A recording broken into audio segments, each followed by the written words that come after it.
A'udzubillahi minasyaitonirrajim. Bismillahirrahmanirrahim. Assalamualaikum warahmatullahi wabarakatuh. Alhamdulillahirabbil alamin wassalatu wassalamu ala asyrofil anbiya'i wal mursalin wa ala alihi wa sahbihi ajmain. Amma ba'du. Yang saya hormati pemirsa dimanapun Anda berada dapat menangkap channel kami. Semoga menambahkan manfaat dalam membacakan buku-buku karya ulama. Yang akan saya bacakan yaitu buku bestseller 37 Masalah Populer karya Kiai Haji Abdul Somad LCMA, yang pada kesempatan hari ini alhamdulillah sudah sampai pada masalah ke-10, yaitu azab kubur.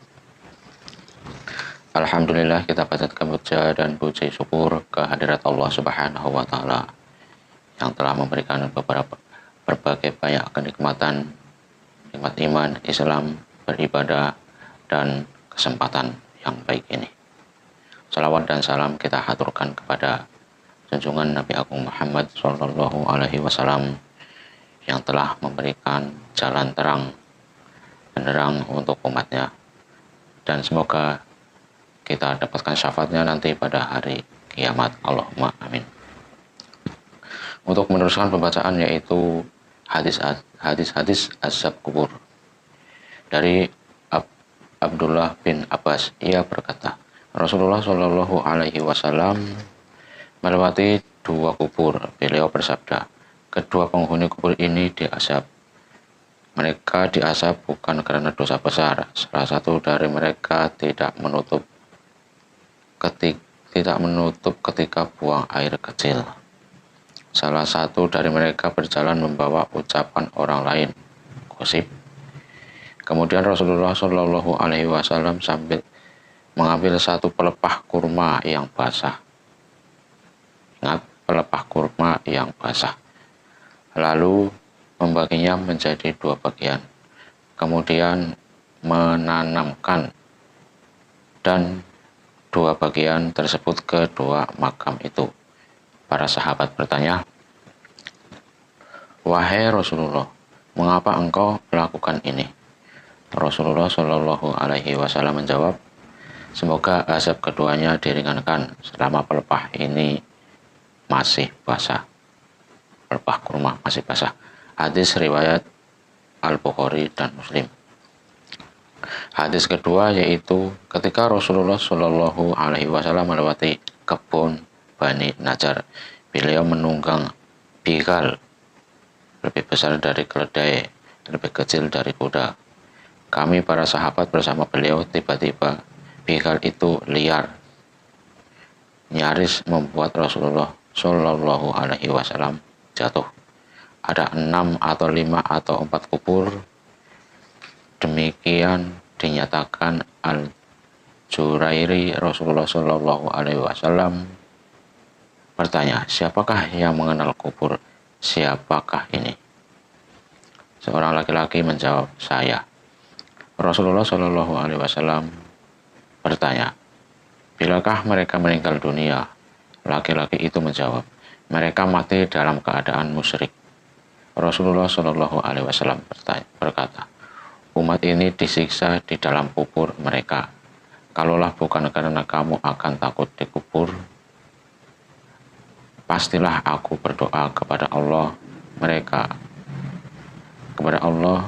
supaya memperdengarkan kepada kamu azab kubur yang aku dengar."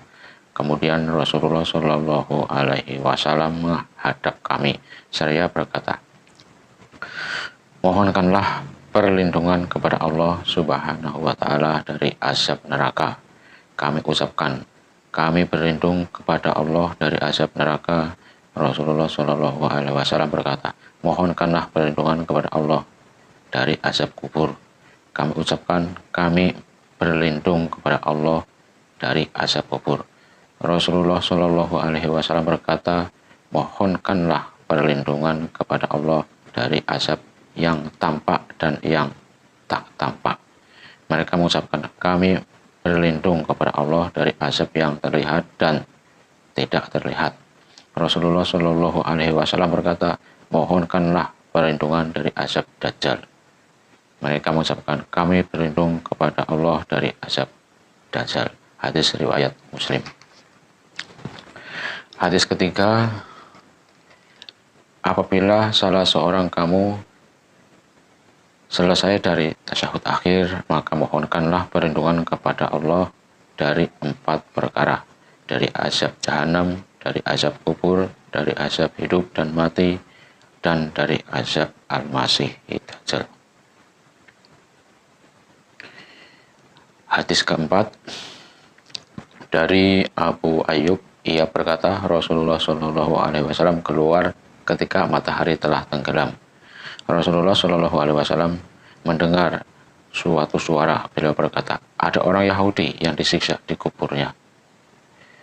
Hadis riwayat Imam Al-Bukhari dan Muslim.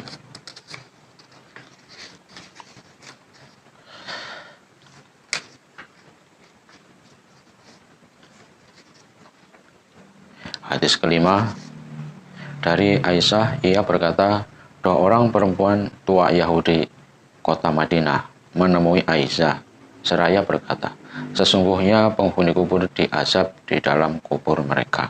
Maka saya mendustakan mereka. Saya tidak nyaman untuk mempercayai mereka. Lalu kedua orang itu pergi. Kemudian Rasulullah Shallallahu Alaihi Wasallam datang. Lalu saya berkata kepada Rasulullah, wahai Rasulullah, sesungguhnya ada 2 orang perempuan Yahudi.